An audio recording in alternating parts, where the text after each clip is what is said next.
Okay, so I think I can speak for all of us when I say that this chapter was very surprising, because I think we all knew going into this chapter it would focus mostly on the five members of Ryuzen Seven facing off against the five-headed dragon and the three paladins. And on paper, that sounds like a very epic fight, but I think we all kind of secretly, even though we weren't saying it out loud, kind of assumed that Tabata would give them the same kind of treatment that he did to the Spirit Guardians, spending chapters upon chapters building up their hype only for most of them to be defeated off screen and ultimately just be disappointing characters. But it looks like Tabata heard all our complaints about the Spirit Guardians and how much wasted potential those characters were, and decided not to repeat the same mistakes, because in this one chapter alone, these five characters completely outclassed everything we've ever seen any of the Spirit Guardians, with the exception to maybe Gaja, do since their introduction. Okay, so the chapter starts up and we see the civilians on a separate island watching as in the distance the five-headed dragon is attacking their homes. And we see that they are very panicked and scared and wondering whether or not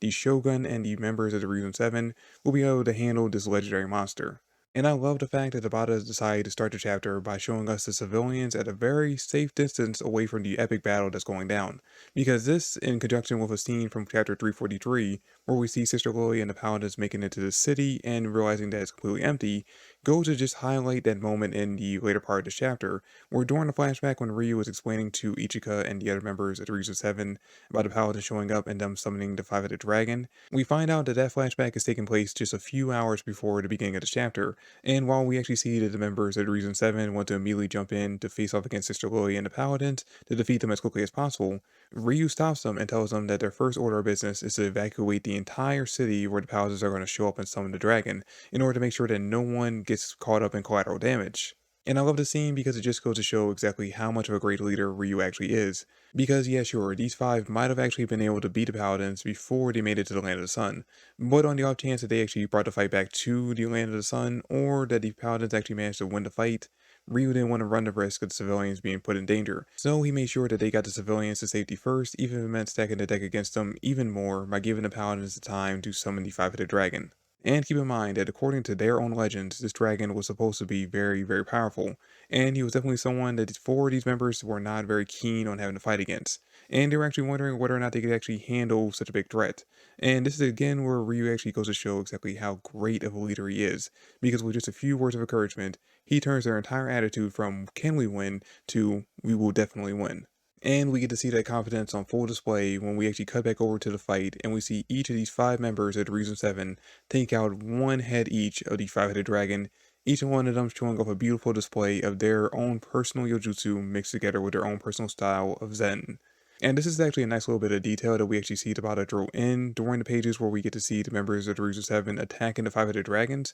because with the exception of Kazukaku, because she's a brand new character to us, if you look at the attacks that the other four members are drawing at the five-headed dragon in this chapter, each of their attacks are the exact same attacks they used against Asta when we saw them training him on how to use Zen. Which, like I said, is a nice little detail that Tabata drew in there, but on top of that, it also means that this is only the tip of what these characters can do. There is much more power behind them that I'm sure we're going to get to see in full display over the next few chapters when they're facing off against the Paladins. Now, not to leave Kazukaku out because she is definitely the star of the show for most of the fandom because, well, Crazy Girl and Tabata makes the fandom really fall in love with the crazy girls. But we actually get to see a very interesting power up from her in this chapter where after she gets eaten by one of the dragon's heads, she comes bursting out of his eye, transformed into a nine-tails fox appearance, which even if you guys haven't read the chapter yet, you've already seen because it's the thumbnail to this video, as I'm sure it's going to be the thumbnail to most videos talking about this chapter, just because, like I said, this character stole the entire show. Now, interestingly enough, we end up finding out that Kezokaku's Yoryoku element is actually ice,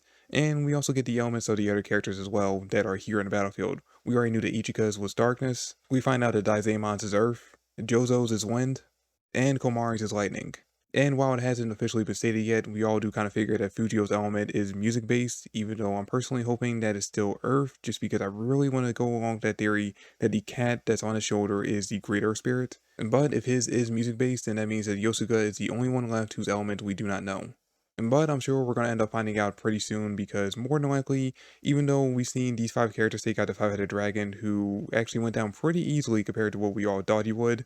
we do know they're most likely going to have a hard time dealing with the 3 paladins. More than likely only Sister Lily. I don't see Heath and this other guy who has beast magic really putting up that big of a fight. But when it comes to Sister Lily's dual magic types, which she's the only paladin who actually has 2 types of magic as we find out in this chapter, at least out of these 3, more than likely they're going to end up struggling a bit more over these next few chapters, and since Asta's already figured out how to use his styles and he just needs to practice it a few more times to perfect it, I'm guessing that most likely Fujio and Yosuga is actually going to come away from their training with Asta and actually help out in this fight, which will probably be the only time we actually get to see the quote-unquote strongest member of the Ryuzen Seven in action throughout this entire arc. Because once we go back to focusing on the Clover Kingdom for the rest of the saga and all the conflict is going on there, I don't see all the members of Ryuzen Seven heading over there to help out. I see at most Ichika and probably 2 other members going with her. And I don't see Yosuka being one of the members that actually ends up going with her. So we'll have to enjoy what we see of him over the next few chapters when he shows up to help out against Sister Lily, because I really think that Heath and the other paladin are going to be taken out